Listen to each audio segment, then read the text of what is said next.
But I'm asking you if you think it's appropriate that she has her own server and she wipes it clean, and maybe the emails on that server, but we wouldn't know, James Carville, are State Department emails. Well, there's nothing wrong with her doing that. It's not against the law. It's not against regulations. Other people have done it before. And they can ask her, the committee can ask her. It is against policy. Why are you saying that? And it continues. That was political commentator James Carville, also a close confidant of the Clintons, helped get Bill Clinton elected. Right. And here on Morning Joe, getting into a heated discussion with Mika Brzezinski on Hillary Clinton's ongoing email scandal. Yeah, Carville's comments come as the House Committee on Benghazi has requested an interview with Clinton regarding her private email server, even offering it to be a private meeting, also saying that the interview cannot be held any later than May 1st. As we look way far ahead into 2016, it's not too early to do that. Dick Morris says Hillary Clinton is in a bit of a pickle. Let's get more from Dick Morris, political analyst and author of the best-selling book, Power Grab, Obama's Dangerous Plan for a One-Party Nation. Dick, good to talk to you. Hey, John, good to be here. All right, so what do you think? She's stuck. Yeah, people get stuck in politics. The leading attribute of a politician is the ability to maneuver. But sometimes, like Reagan over Iran-Contra and Nixon over Watergate, they get stuck and they can't maneuver. And Hillary now is in a sort of final position. I brought my own server, and I'm not letting you see it. And I've erased everything.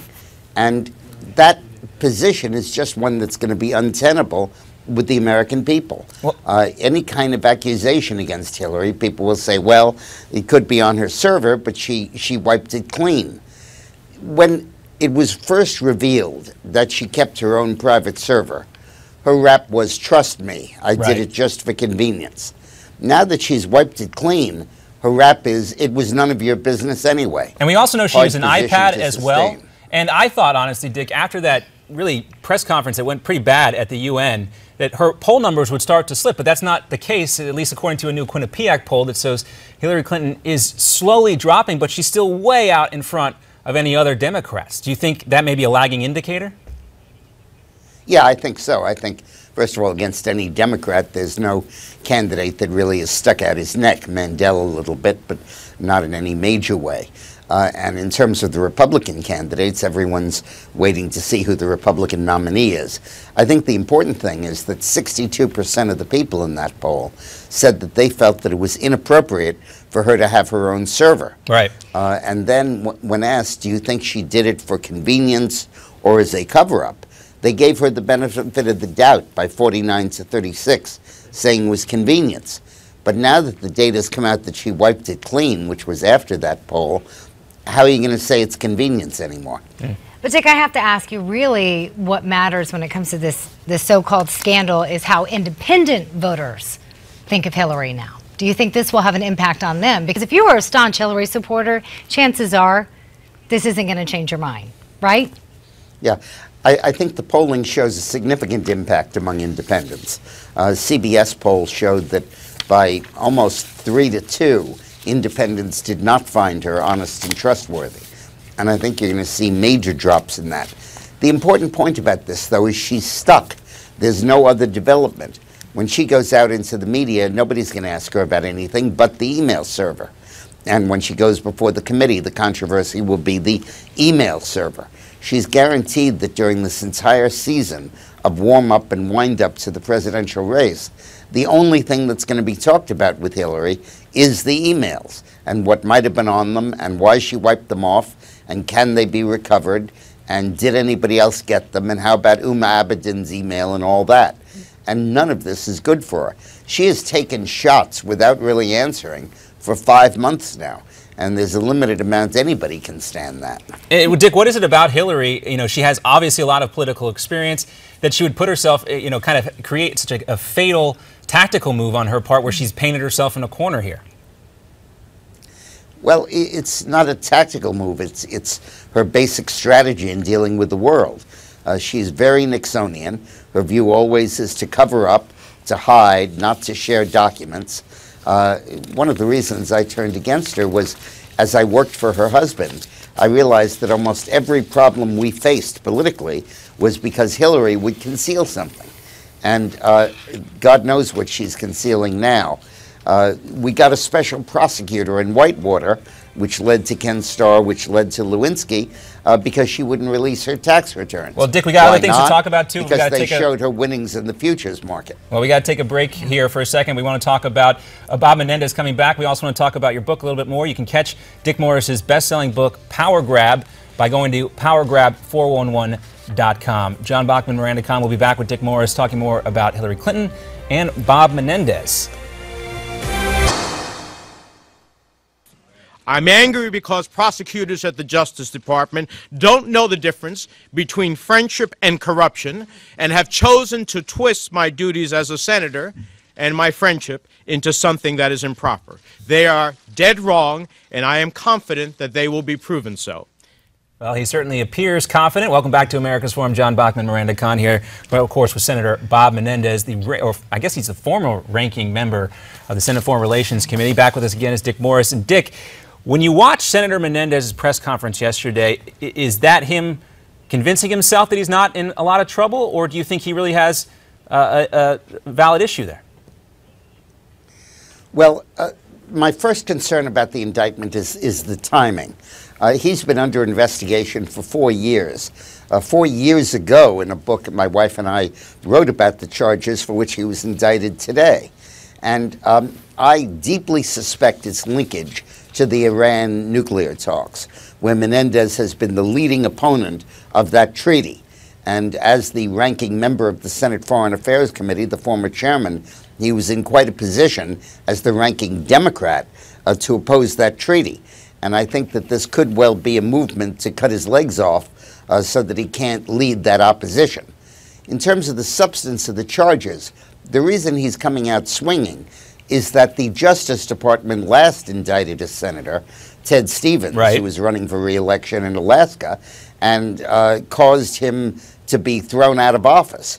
And yet a year later, it came out that they rigged the testimony, they withheld evidence, they did all kinds of stuff, and those prosecutors were fired. Stevens couldn't get his seat back. He'd meantime died in a plane crash. And look what happened to Tom DeLay as well. The point is yes. The Justice Department is under heavy suspicion here, and we'll have to see how that pans out. Well, he's supposed to be in federal courtroom today. You've been in politics a long time. How do you think this is going to play out? Well, I think it entirely depends on the verdict.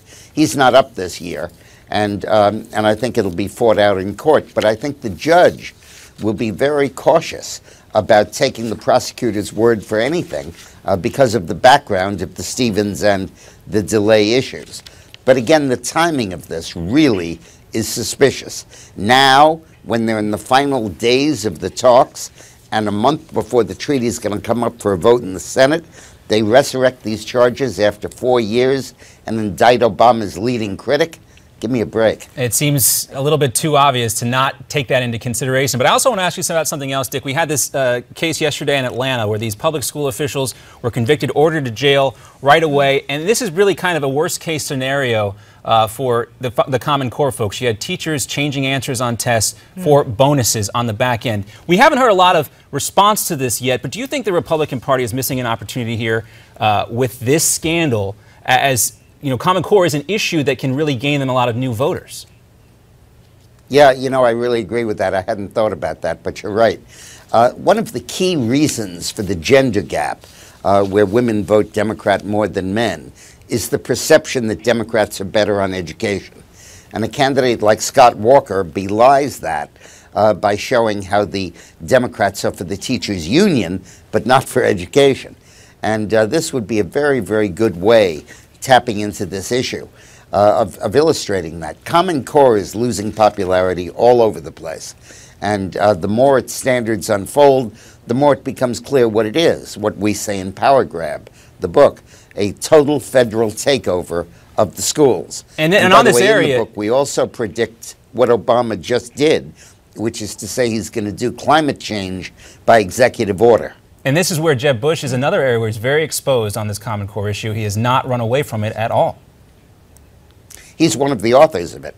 And the initial idea, which was embodied in No Child Left Behind as well, which is to test students and move them ahead based on their progress in the test, was a pretty good one. But this idea, which is to program what you teach each day of each year, how you teach it, and the subjects you cover, is dangerous. Now, right now, they've only issued the standards for English and math. But when they start issuing the standards for social studies or current events or history, this could be very problematic. Dick, real quickly, another topic that will be a hot button, surely, in 2016 is same-sex marriage and equality. Ted Cruz and others like Jeb Bush and Scott Walker have all spoken out in support of Indiana's religious freedom law. The legislation, of course, as you know, raised red flags because of concerns for discrimination against same-sex couples. I want to get your thoughts on this. What is your reaction to this law? Well, I actually supported the tougher law that Indiana and Arkansas first passed. Now I understand they're backing off it. It said that you have a right of action against somebody who discriminates against you, even if they're as a private citizen.